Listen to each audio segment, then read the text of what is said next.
এই যে এটা কি মূলা, ছোট ছোট মূলা আর ডাটা দিয়া আর এই যে চিংড়ি মাছ দিয়া রান্না করব।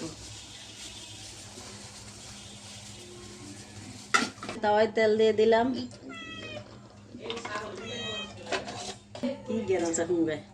এই যে পেঁয়াজ দিয়ে দিলাম। এবার আমি পেঁয়াজটা একটু হালকা বাদামি কালার করব।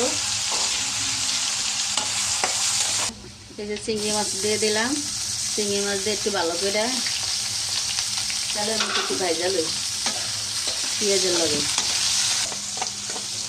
এবার একটু পানি দিয়ে দিলাম, তাহলে ভাজা হয়ে গেল গা পেঁয়াজ আর চিংড়ি মাছ।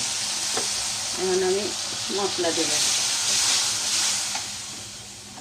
এই লবণ, এই যে হলুদের গুঁড়া, এই মরিচের গুঁড়া। এবার আমি ভালো করে নাড়ে ডাইকা দিব।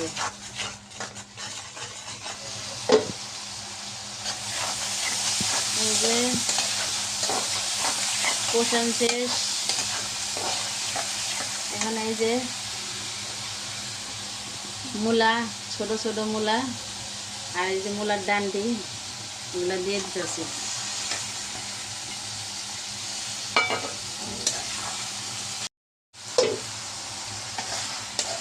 এই যে মূলা কষান শেষ, এখন আমি জল দিয়ে দিব।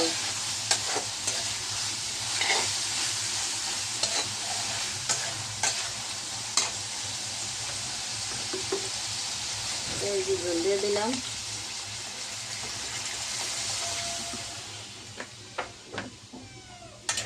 এখন আমি ঢাকা দেব।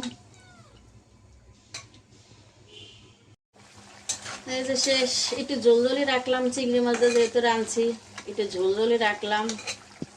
যা কিরকম করে কেউ রাঁধছেন কিনা এরকম মোলা দিয়ে অবশ্যই আমার কমেন্ট করে জানাবেন। এখানে রাখলাম, সবাই ভালো থাকেন, আল্লাহ হাফেজ।